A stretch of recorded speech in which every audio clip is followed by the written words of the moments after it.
सामुदायिक भवन सह वर्क सेट का निर्माण कराया जाएगा और इस टोले को अतिरिक्त संपर्कता प्रदान करने के लिए 3 किलोमीटर लंबी सड़क बनाई जाएगी। अब आप लोगों की इच्छा थी कि 3 किलोमीटर सड़क बनवाए जाने का, तो भी तय हो गया है। आप लोग जान लीजिए कि 3 किलोमीटर जो आपकी इच्छा है उसके सड़क का भी निर्माण कराया जाएगा और इस पर लगेगा 4 करोड़ 44 लाख रुपया का लागत केंद्र राज्य सरकार कर रही है। और उसी टोले में जीविका दीदियों के लिए ग्राम संगठन भवन का निर्माण कराया जाएगा। जीविका ग्राम संगठन भवन का, तो जीविका दीदियों में तो बहुत शामिल हुई है। मुझे बड़ी खुशी है। ये हम ही शुरू कराए 6 के समय से ही हम सोचे, उसके आगे से जो हम उसका नामकरण किए जीविका समूह। आज जो भी इसमें शामिल हुए महिलाएं, उन सबको जीविका दीदियां हम लोगों ने कहा। और जब बिहार में इतना बढ़िया काम जीविका का हुआ तो उस समय की केंद्र सरकार आई देखने के लिए और उन्होंने पूरे देश में आज जीविका लिख दिया। जो जीविका हमने किया तो उसने आज जीविका लिख दिया। तो अब जरा बिहार का याद रखिएगा और फिर आप कोई इधर उधर कोई करे तो उस चक्कर में मत पड़िएगा।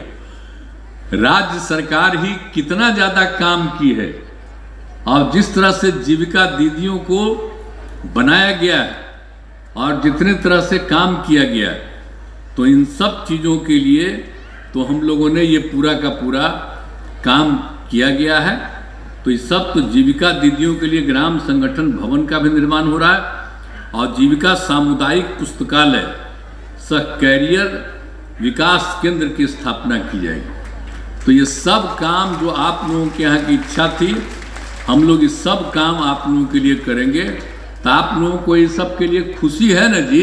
ये होगा, हाथ उठा के बताइए खुशी है तब। चलिए, तो ये सब काम कोई भी चीज़ छोड़ेगा नहीं। कहीं भी कोई कमी किसी चीज़ के बारे में जानकारी मिलती है, हम लोग उसको पूरा करा देते हैं। तो आज जब हम आने वाले थे तो हम पता कर लिए थे कि वहाँ पर क्या क्या कुछ ज़रूरत है। और जब सब कुछ तय हो गया और तब हम आज आपके बीच में आए, तो आकर के खुशी हो रही है। और आप लोग भी प्रसन्न रहिए और खूब बढ़िया से काम करिए। और आप सब लोगों को कई प्रकार का आपको अवार्ड मिला है, तो हम लोग तो यही सब चाहते ही हैं कि हम सब संकल्प लें कि बिहार को विकसित राज्य बनाने का हम लोग सहयोग करेंगे। और हम तो काम करते ही न रहते हैं भाई। बीच में जाति आधारित गणना करा दिया और जाति आधारित गणना करा दिया तो जाति आधारित गणना के साथ साथ सबकी आर्थिक स्थिति की भी जानकारी करा दी। अब पूरी आबादी कितनी बढ़ी है, सबकी संख्या, और उसी के आधार पर कितना हो गया। पहले तो आरक्षण की सीमा 50% की थी, तो जो संख्या बढ़ी है अनुसूचित जाति, अनुसूचित जनजाति, उसका पिछड़ा, अति पिछड़ा, सबका, तो इस सबको मिला करके 80% मिलता है अनुसूचित जाति जनजाति को। लेकिन उसके अलावे बाकी को तो पिछड़ा, अति पिछड़ा को कुछ ही जो मिलता है वो रहता है। तो अब संख्या बढ़ गई है, तो उसी को ध्यान में रख करके हम लोगों ने तय कर दिया कि जो 50% होता है और केंद्र से 10% पहले से जो गरीब अपर पास किए हैं तो उनके लिए भी कर दिया गया।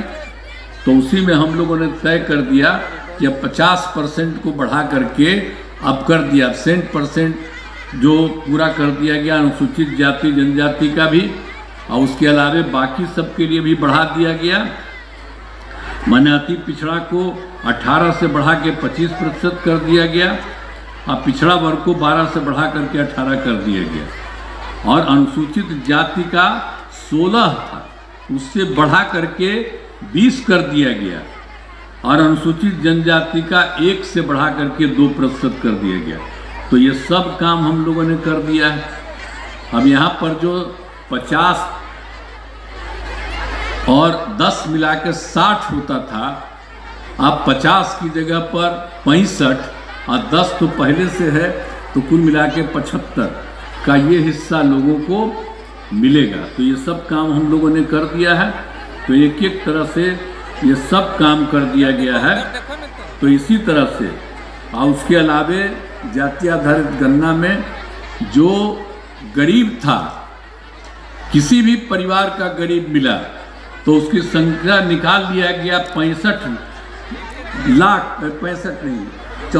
लाख तो निकाल लिया गया। अब उसके बाद उसके बारे में भी हम लोगों ने तय कर दिया कि हर परिवार को राज्य सरकार 2-2 लाख रुपया दे देगी, ताकि वो कोई ना कोई काम करते रहेंगे एक एक परिवार के लोगों को।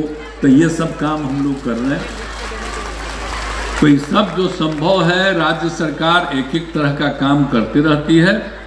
लेकिन जो कुछ भी हम लोग जो चाहते हैं, आप सब लोगों के लिए जो हम लोगों ने किया है, गणतंत्र दिवस के अवसर पर आप लोगों का जो आयोजन आज हो रहा है और स्वतंत्रता दिवस के अवसर पर भी आयोजन होता है। तो इस दिन के अवसर पर जितने ज़्यादा सब तरह से लोग होते हैं, सभी लोग, और इस तरह के काम में जिलों में ही जो हमने बता दिया है कि सब मंत्री को कहा गया, जिला पदाधिकारी वगैरह, पुलिस के अधिकारी, अन्य सभी लोगों को कहा जाता है। सब लोग भाग ले रहे हैं और आपका सहयोग कर रहे हैं। और इसी सिलसिले में जहां भी पता चलता है कि कुछ और चाहिए तो उसको भी पूरा करने के लिए प्रयास किया जाता है। तो हम लोगों ने तो जानबूझ करके जो समाज का सबसे गरीब तबका है और वहीं पर हम लोग करवाते हैं। आज के अवसर पर मैं बधाई देता हूं और आप बुलंद रहिए। और आज बहुत अच्छी संख्या में आज के गणतंत्र दिवस के अवसर पर आज उपस्थित हुए हैं। इसके लिए मैं आप सब लोगों को बधाई देता हूं। हम पत्रकार मित्रों को भी देख रहे हैं तो बड़ी खुशी की बात है। तो पत्रकार मित्रों को भी मैं बधाई देता हूं और गणतंत्र दिवस के अवसर पर आप लोगों को भी मैं बधाई देता हूं। तो मैं अपनी बात समाप्त करता हूं। बहुत बहुत धन्यवाद।